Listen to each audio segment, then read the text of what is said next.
عہد عثمانی میں خراج اور عشر کی عام آمدنی۔ نمبر 1، خراج۔ عثمان بن عفان رضی اللہ عنہ کے عہد خلافت میں اسلامی فتوحات کا سلسلہ بڑھا۔ ان فتوحات کے نتیجے میں مفتوحہ ممالک کی زرعی زمینیں اسلامی خلافت کے قبضے میں آئی۔ عمر رضی اللہ تعالی عنہ نے انہیں مسلمانوں کے لیے مال فے قرار دے کر ان کے مالکین اہل کتاب کے ہاتھوں میں باقی رکھا، جو اپنے دین پر باقی رہنا چاہتے تھے، کہ وہ ان زمینوں کو کاشت کریں اور بیت المال کو خراج ادا کریں۔ چونکہ عثمان رضی اللہ عنہ کے عہد خلافت میں اسلامی فتوحات کا پھیلاؤ بڑھا، اس لیے خراج کی شکل میں بیت المال کی آمدنی میں کافی اضافہ ہوا۔ نمبر 2، تجارتی عشر۔ عہد فاروقی میں عشر کا نظام ان اسس اور قواعد پر قائم رہا جسے عمر رضی اللہ تعالی عنہ نے وضع کیا تھا، اور عثمان بن عفان رضی اللہ عنہ کے دور خلافت میں بظاہر عام طور سے تجارتی عشر کی آمدنی میں اضافہ ہوا، کیونکہ فتوحات کی وجہ سے اسلامی سلطنت کی مساحت میں کافی اضافہ ہوا، اور پھر بعض لوگوں کے پاس مال و ثروت میں کافی اضافہ ہوا، جس کی وجہ سے عام طور سے قوت خرید بڑھی، خصوصاً عہد عثمانی کے ابتدائی سالوں میں، جن میں کی استقرار اور امن و امان بحال رہا، اور قوت خرید میں اضافہ کا لازمی نتیجہ ہوتا ہے کہ چیزوں کی طلب میں اضافہ ہوتا ہے، اور پھر اس کے نتیجے میں درآمد میں زیادتی ہوتی ہے، اور پھر درآمد شدہ اشیاء پر اصول و ضوابط کے مطابق تجارتی عشر نافذ ہوتا ہے۔ اسی طرح عہد عثمانی میں چیزوں کی قیمتوں میں ارتفاع یعنی بڑھوتری بھی تجارتی عشر کے اضافے کی بنیادی اسباب و عوامل میں سے ثابت ہوا، کیونکہ تجارتی عشر ایک طرح کا ٹیکس ہے جس میں قیمت کا اعتبار کیا جاتا ہے، چیزوں کی قیمتوں پر متعین شرح سے وصول کیا جاتا ہے، اور چیزوں کی نوعیت کا اعتبار نہیں کیا جاتا۔ نمبر 7، زمینوں کی جاگیر سے متعلق سیاست عثمانی۔ زمینوں کی اصلاح اور کاشت کی غرض سے لوگوں کو جاگیر پر اسے دینے کی سیاست نبوی پر ابوبکر رضی اللہ عنہ قائم رہے، چنانچہ جرف اور قناعت کے مابین پڑی ہوئی زمین کو زبیر ابن العوام رضی اللہ عنہما کو عطا کیا، اور مجاع بن مرارہ کو یمامہ کا ایک گاؤں خزرمہ عطا کیا، اور زبرقان بن بدر کو جاگیر دینے کا ارادہ کیا، لیکن عمر رضی اللہ عنہ کے اعتراض کی وجہ سے رک گئے۔ اسی طرح عیینہ بن حصن فزاری اور اقرع بن حابس تمیمی کو ایک بنجر زمین اس کی اصلاح کی خاطر دینی چاہی، لیکن عمر رضی اللہ عنہ کی اس رائے کو اختیار کرتے ہوئے رک گئے کہ اب دونوں کے تالیف قلب کی ضرورت ہی نہ رہی۔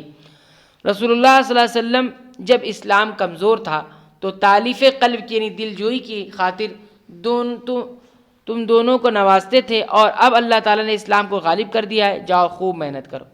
یہاں یہ بات واضح ہے کہ عمر رضی اللہ عنہ زمینوں کی اصلاح کی خاطر، زمینوں کو صحیح کرنے کی خاطر جاگیر عطا کرنے کے مخالف نہ تھے، بلکہ تالیف قلب کی خاطر مخصوص افراد کو جاگیر عطا کرنے کے مخالف تھے۔ پہلے اللہ کے رسول صلی اللہ علیہ وسلم نے دلوں کو جوڑنے کے لیے دیا تھا کہ ابھی نئے نئے اسلام لایا ہے، تو جب دل جوئی کے لیے کوئی چیز ملے گی تو اور بڑھیں گے، لیکن جب اسلام دل میں اچھی طرح رچ بس گیا ہے تو عمر رضی اللہ عنہ اب ضرورت نہیں دینے کی، اللہ کے رسول نے دیا وہ ٹھیک ہے، لیکن اپنی ایک وجہ کی وجہ سے دیا، اب یہ وجہ نہیں، تو مخالفت نہیں کی وہ حدیث کی، بلکہ وہ جس وجہ سے دے رہے تھے وہ وجہ اب ختم ہو گئی ہے۔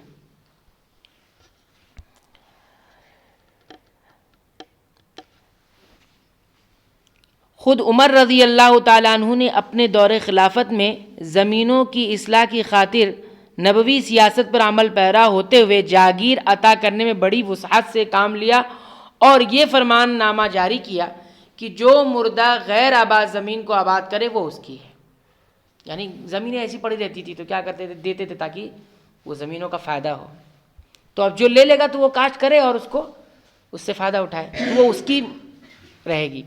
کچھ ضعیف روایات وارد ہیں کہ عمر رضی اللہ عنہ نے جاگیر کی زمینوں کی ملکیت ان حضرات سے واپس لے لی جو اس کی اصلاح نہ کر سکے، کہ آپ نہیں کر سکتے تو آپ کو نہیں ملے گا، آپ لے لے، اور ضعیف روایت سے اس کے لیے 3 سال کی مدت کی تحدید ظاہر ہوتی ہے، یعنی جو حضرات جاگیر ملنے کے 3 سال کے اندر زمین کو کام میں نہیں لا سکتے تھے، ان کی ملکیت سلب کر لی جاتی تھی، ان کی ملکیت یعنی اب تمہاری زمین نہیں رہی۔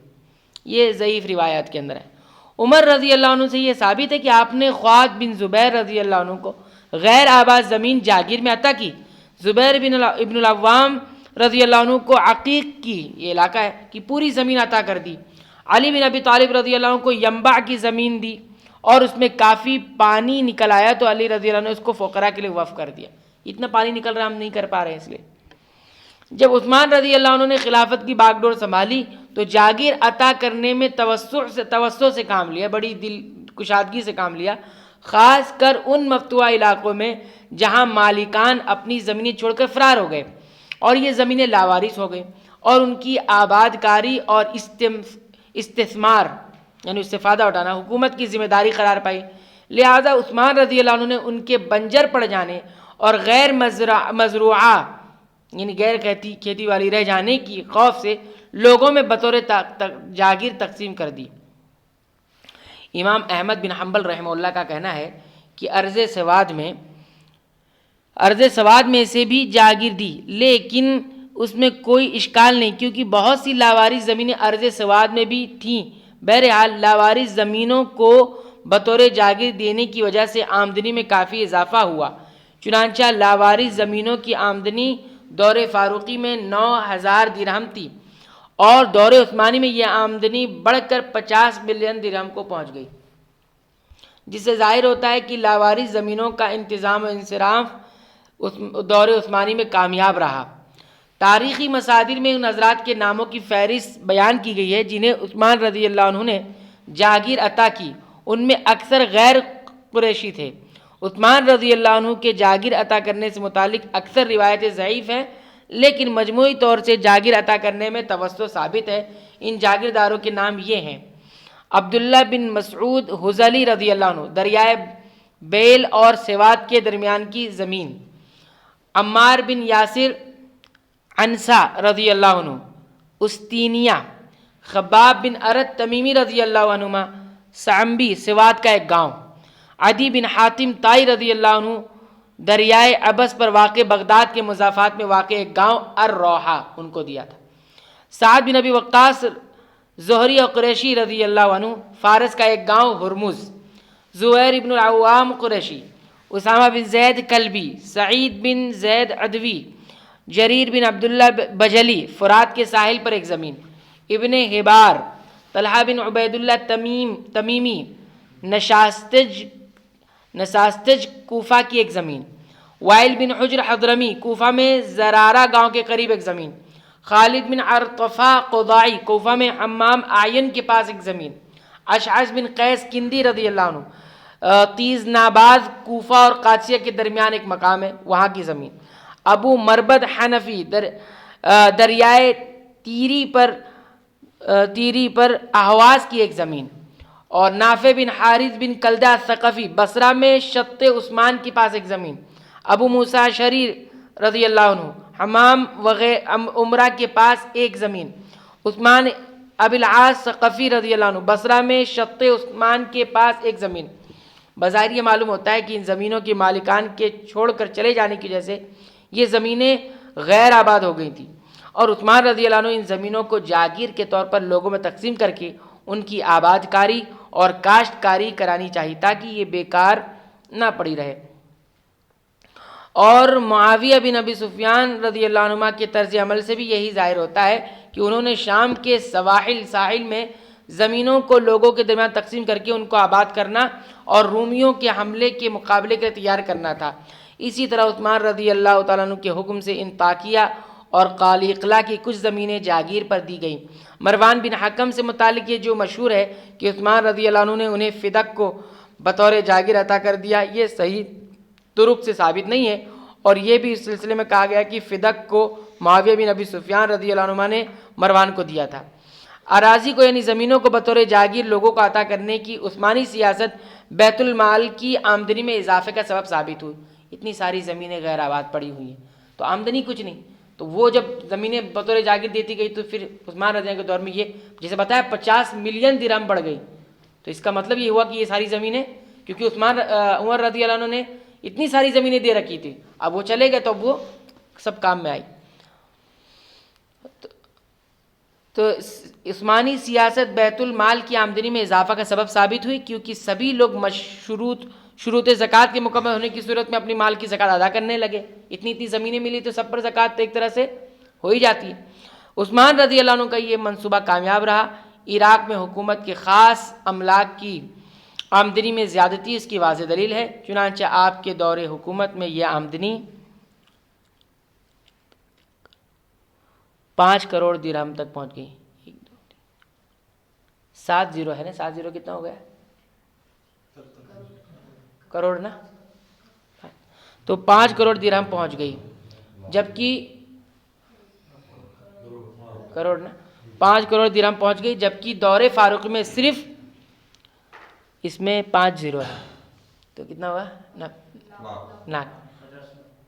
ہاں 9 لاکھ درہم تھی. 9 لاکھ درہم سے کتنا ہو گیا؟ 5 کروڑ. تو کتنا اضافہ ہو گیا؟ کتنا پرسنٹ؟ 1 ملین سے 50 ملین پہ چلے گا. اب وہاں پہ کیا بتایا ہے؟ 50 گنا. ہاں یہاں 50% نہیں. 9,000 درہم ہے اور اس کے بالمقابل میں 50 ملین درہم. 9,000 صرف. ہاں نہیں وہ جو پہلے بتایا انہوں نے زمینوں کی آمدنی